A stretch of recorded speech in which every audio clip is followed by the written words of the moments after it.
Hello, hello. I'm Zachary Hines, and this is what you missed at the Straz.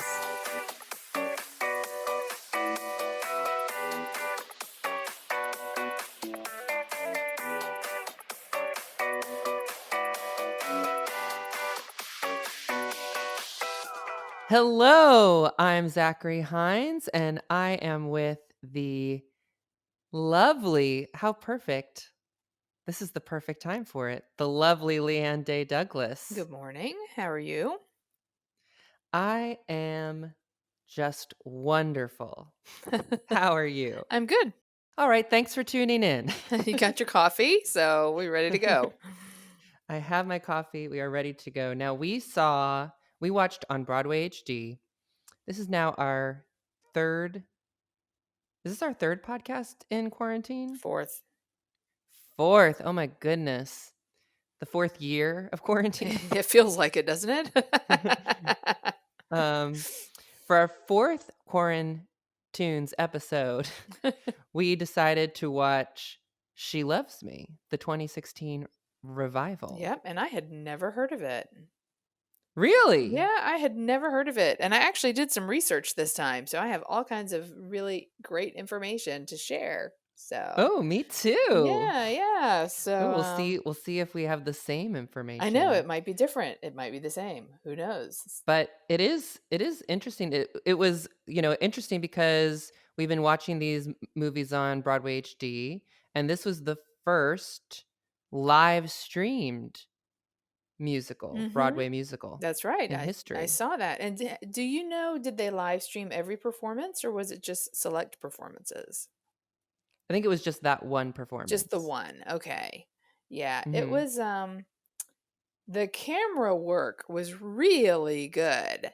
I mean, I would even say it was probably the best camera work that we've seen on Broadway HD. And it's got to be because they just had to practice those shots and practice those shots and practice those shots so that when they live streamed it, it was perfect. And it was. It was an incredible movie experience. Like, I thought that they had it all. It felt like a full-on movie. Like, I did not, sometimes you're watching these live events that are filmed and you're like, I kind of wish I was there. It's not translating. And this, I feel like, translated perfectly. Absolutely. Absolutely. So yeah, I was pleasantly surprised. I'm going to go through the cast for a moment because as soon as they came on stage, I was like, "Oh my gosh, this is an all-star cast." So, Oh yeah. Laura Benanti was the star, Zachary Levi, and I'm going to tell everybody who these people are in case they don't know. Jane Krakowski was in it. Um, Who's one of my favorites. yeah, I so love Jane. so Laura Benanti won the Tony Award for being Louise in Gypsy opposite Patti LuPone. Um, and that was a revival as well. Mhm. Um, Zachary Levi, for people who follow him, was Chuck in the TV show Chuck. Did you ever watch that show? I did a little Okay. bit. I loved Chuck. And so I loved Zachary Levi. So when he came on stage, I was like, I didn't know this guy could sing. I mean, I saw him recently in a commercial on TV for something like Macy's or something like that singing. And I was like, I didn't know Chuck could sing. So, and he's good. He's really, really good. A really great singer. Not Yeah. like a movie star who can kind of carry a tune, like an actual He can good singer. actually, yeah, and he got nominated for a Tony Award for She Loves Me. Oh. So Well, well deserved, I Zachary. believe so Thanks for too. upholding the name. And then Jane Krakowski, for people who are more into TV than Broadway, she was on 30 Rock with Tina Fey. Oh Um, my god, iconic role. Hilarious, but she's also been on Broadway for ages. I mean, she's done so many shows that when I read the list of them, I was like, "Oh my gosh, oh my gosh, oh my gosh." So, Yeah, she won a Tony for 9, the mhm. musical 9. Yeah, yeah. She was an original cast member in Starlight Express. I saw that this morning. So, just some Oh! pretty fun stuff. Yeah, yeah. So it was And ladies and gentlemen, Starlight Express is the Andrew Lloyd Webber musical on roller On skates. roller skates, that's right. I've never actually seen it, but, What a wild time the 80s musical '80s, theater I was. know, it's great. So, and then I saw this actor walk on stage, and I was like, "Oh my gosh, that's Kenny from Frasier."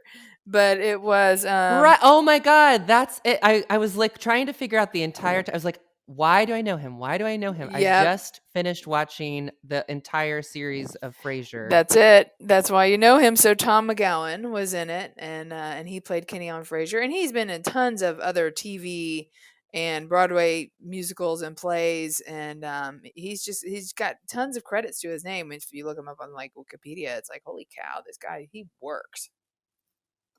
He's a great character actor. Just someone who I don't he just kind of I think he's one of those people who's destined to always be like, where do I know that guy from?" But he's always standing out. He's always just able to mold into whatever character he's supposed to be in the show. Yeah, yeah. So it was an all-star cast. So it was like seeing old friends on stage, pretty much. And it's the perfect show for that. So the show, it actually has an interesting history that I never knew. So my experience with She Loves Me is a very popular, or at least was when I was growing up. You'll see it in high schools a lot. You'll see it in community theater a lot. So all respect to high schools and community theater. It's not necessarily a show you normally see done very well. So I never really had a very good view of She Loves Me, and I think I only saw it once at, like, a community theater growing up, and I kind of was like, boring."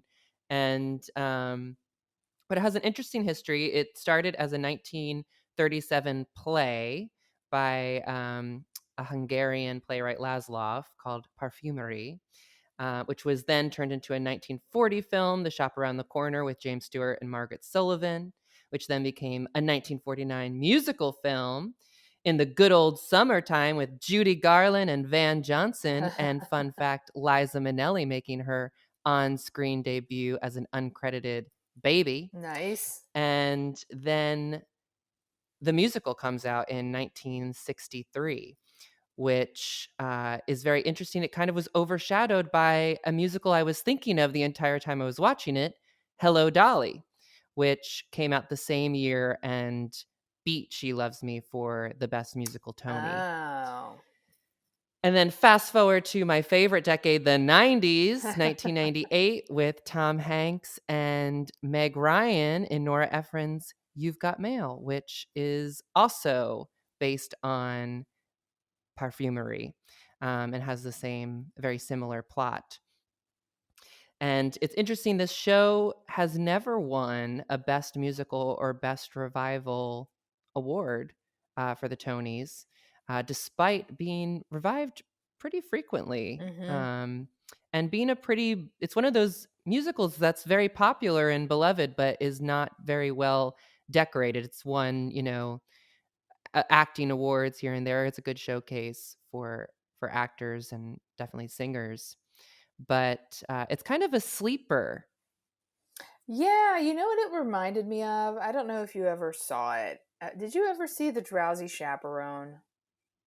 Mm, I love The Drowsy Okay, Chaperone. I do too. And it kind of reminds me of either like The Drowsy Chaperone or the 25th annual Putnam County Spelling Bee.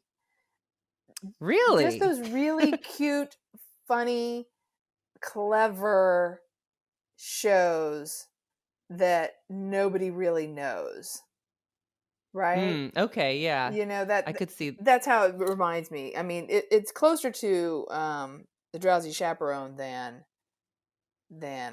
Putnam County Spelling Bee, but it's just in that category of shows that like a lot of people haven't heard of those unless you're really into musical theater, you Right. know. But still really good shows that stand on their own. Um, And I love a good rom-com, and it's just very interesting that it came out the same year as Hello, Dolly, because I remember Hello, Dolly was here, what, 2 a year and a half ago, Yeah.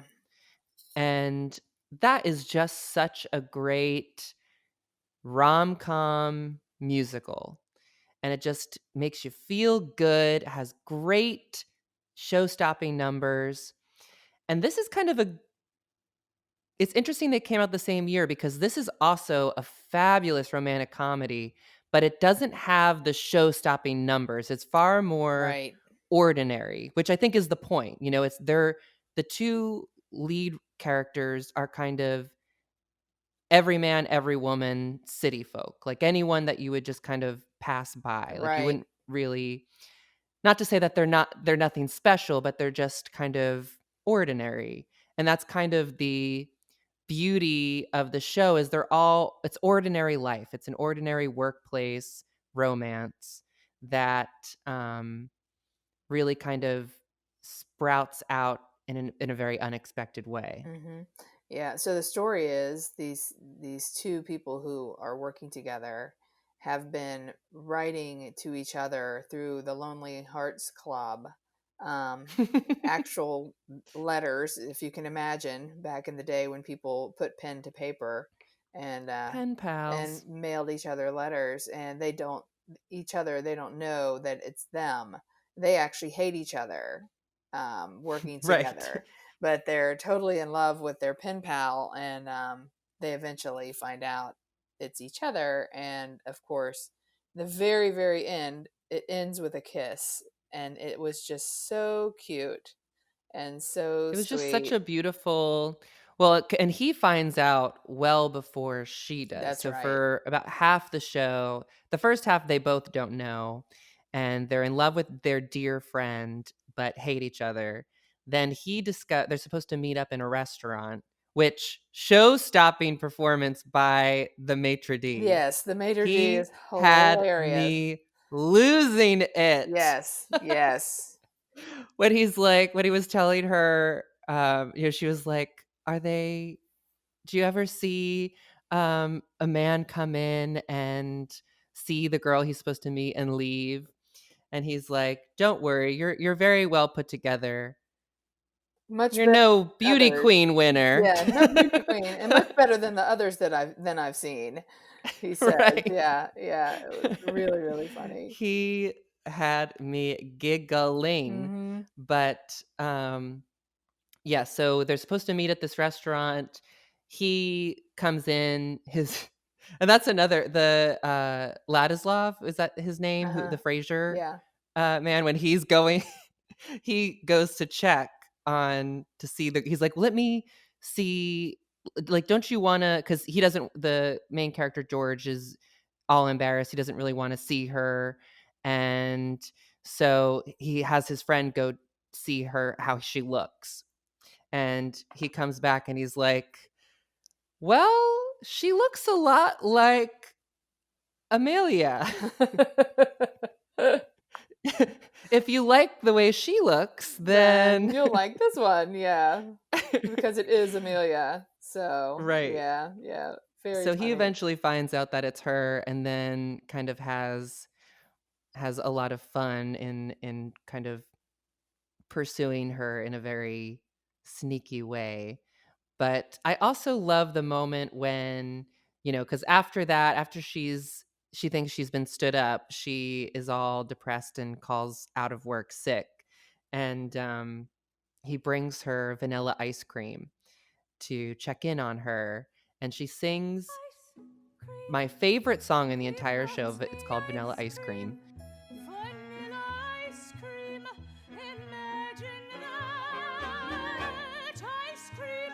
And for the first time, we were together without a And it's spark. just, I mean, going back to it's about those simple things, when you're first realizing you have a crush on someone or you're developing feelings for someone and you can't stop thinking about even the smallest gesture that they did for you and that she's just hung up on the fact that he brought her this beautiful little homemade box of vanilla ice cream. And I thought that was just so sweet.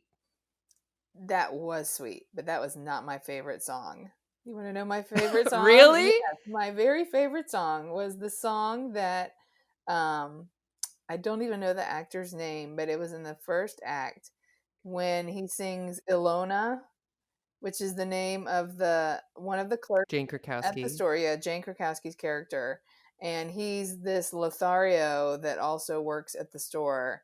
And she's been seeing him. And she had decided she is through with him. She's not going to see him anymore. He's bad for her. And then, of course, he starts singing this song to her that has this Latin feel. And she just can't help herself. And she ends up going back to him. But they do this really sexy dance thing to this song, and he's just singing her name the whole time, which is Ilona. Remember, Ilona, those sunny nights we knew before. If you just say the word, Ilona. That was I mean, and Jane Krakowski can dance. She was doing splits, kicks, Yeah. gymnastics. That Yeah. was an incredible number. Yeah, it was That my was the favorite. closest you were gonna get to your tap That's it. number. That's it. Yeah. That was really the only dance number too. Well, There I mean, wasn't they there's not did a some lot of dance dancing. at the beginning of when she first gets to the restaurant and she's waiting for him to Right. show. There was a lot of dance because it was the maitre d' kept saying that this is supposed to be a quiet romantic place, and there's a really rowdy crowd there that night, and so they're doing all kinds of crazy dancing and things they shouldn't be doing together. So yeah, and then he keeps trying to break it up and saying, "This is a nice place." So yeah, there was some dance in that, but it was more Eastern European style dance. Yeah, because it all takes place in Budapest. Right. So so yeah, I didn't get my tap dance, but I enjoyed the Ilona number immensely. I loved that number. I loved the number that followed where she was like, "I'm not gonna be Cupid's fool, lame duck, sitting duck anymore. I'm not gonna." What is the song? It was like, I'm not gonna pretend," or something. It was so. I feel like it was so relatable. We've all been there. Where we're like, "I've been a fool. I'm not gonna be tricked again by this person or be Right. tricked by love." Mm-hmm. I loved her character too. She ends up she goes to the library one night and meets Paul, the optometrist. That's right. Someone respectable. So Someone respectable, and she's like, her last lines are, I think I'm going to say yes when he proposes to marry me tonight. yeah, and they're like, he's And proposing tonight, and she's like, he doesn't know it yet. yeah. It's like, yes, Ilona, get it. That's right. That's right. So when Laura Benanti was singing, I kept thinking the whole time, wow, she's got this classic Broadway Hollywood sound, and I just couldn't put my finger on it. And then started thinking, I was like, once I got like towards the end of the show, I was like, you know what she reminds me of? She reminds me of um, Audrey Hepburn in My Fair Lady. And I don't know if people know, but Audrey Hepburn can't sing. So the actress that sang for My Fair Lady was Marnie Nixon.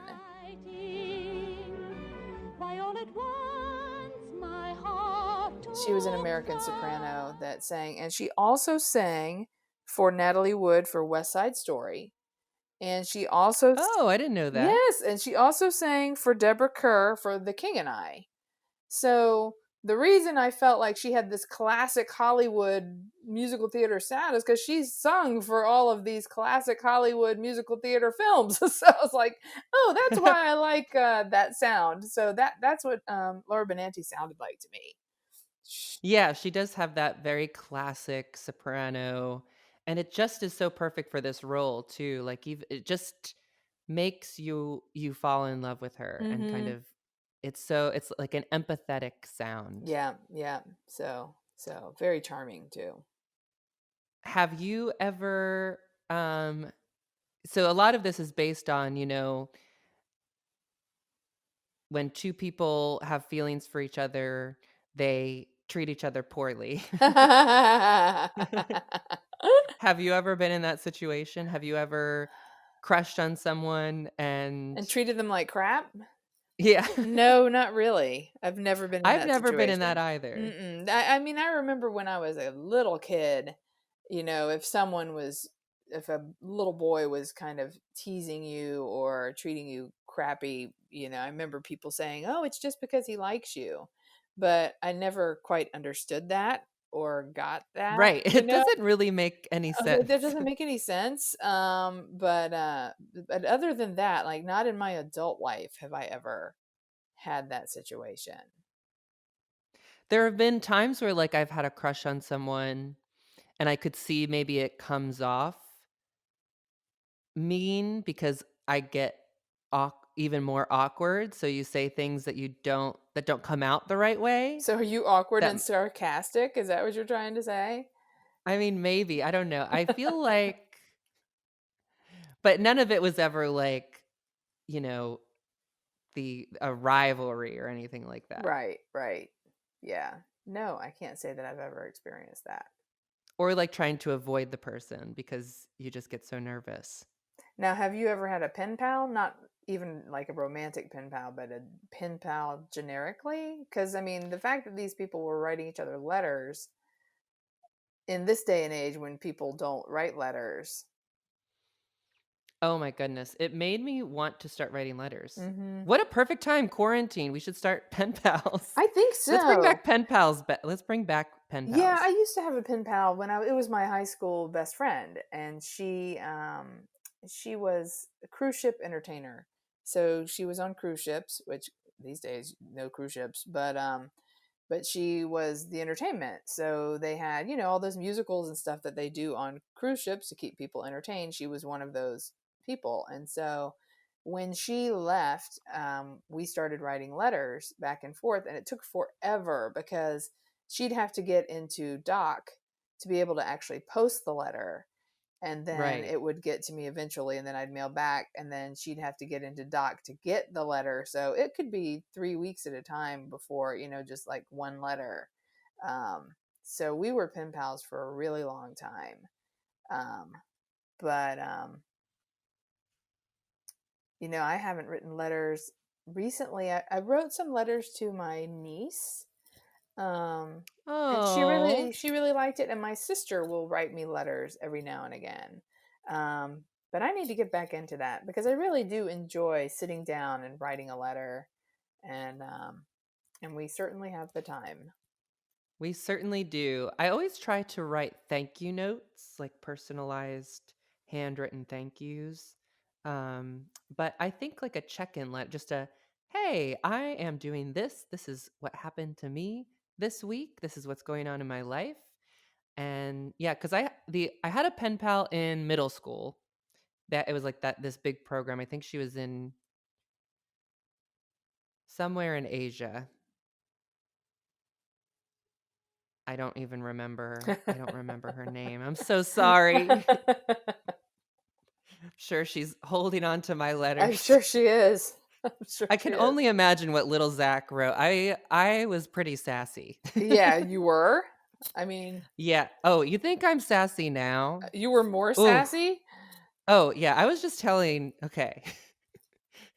My parents reminded me of this story because we're in quarantine and I don't know what the heck to do with my hair. And my dad, so when I was little, they would give me these awful. Remember the bowl cut? Yeah.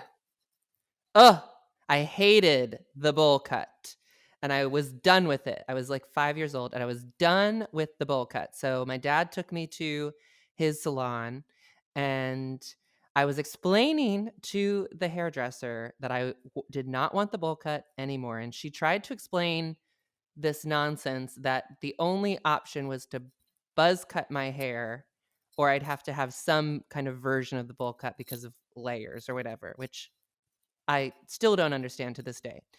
So anyway, I was like, I'm not buzz cutting my hair. It's gorgeous. I had gorgeous golden locks. And so basically the haircut ends. I still have the bowl cut. And I turned to my father and I said, We are never coming to this parlor again. Well, and we all know how important your hair is to you, Zach. So It is very important. I yes, also love that I called it a a parlor. parlor. Yes, it's a parlor. That's so funny. So we have to rate She Loves Me. I give She Loves Me 3 scoops of vanilla ice cream Ooh, 3 scoops of with ice cream. sprinkles and a cherry on top. Hers had tears in it too, so it was salty And vanilla ice cream. tears. I You know, know. I did tear up a little because I just thought it was so beautiful about like just the ordinary story, just a very relatable love story that you Mhm. are rooting for both of the you know how it's going to end, but you just love every single moment. Yeah, And yeah. I agree with that. 3 scoops of ice cream. I'll do it. all right, so what are we doing next? I have no idea. I have an idea. Okay, what's the idea? It's going to make you cry. You're going to cry. Okay, maybe not. What is it? Have you seen The Falsettos? No. It's one of my favorite musicals. Okay. It's so good. Okay. It's on Broadway HD. All right. I think we should watch it. Okay.